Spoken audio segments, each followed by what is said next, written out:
আজকে তোমাদেরকে বয়েলের সূত্র সম্পর্কে একটু ধারণা দেবো। দেখো বয়েলের সূত্রে কি বলে, বয়েলের সূত্রে বলতো কি একটা পাত্রে গ্যাসের কণা সমল কি নিয়ে কাজ। তাহলে একটা কি পাত্রে গ্যাসের কি থাকে, আয়তন থাকে, ঠিক না? আবার ওই গ্যাসের কি কণা সমল কি একটা নির্দিষ্ট চাপ থাকে। এখন এই বয়েলের সূত্রে তোমার মনে রাখতে হবে তাপমাত্রা কি থাকে, স্থির থাকে। তাপমাত্রা কি থাকে, স্থির থাকে। তাহলে স্থির তাপমাত্রায় কি তাপমাত্রায়, স্থির তাপমাত্রায় কোন নির্দিষ্ট গ্যাসের কি আয়তন না, অর্থাৎ বিটা হচ্ছে তার কি চাপের ব্যস্তানুপাতিক, চাপের কি ব্যস্তানুপাতিক।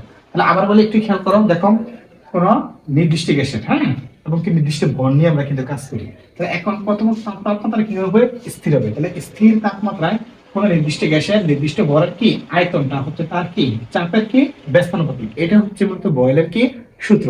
এখন আমরা যদি এখানে যদি ক্যালকুলেশন করি ভি ইকুয়াল কত সমানুপাতিক চিহ্নটা উঠে যদি কে সমান চিহ্ন প্লাস একটা ধ্রুব নেই, একটা ধ্রুব কি নিলাম কে নিলাম, তাহলে 1 বাই কত পি, এই হচ্ছে কি তার কি একটা ফর্ম।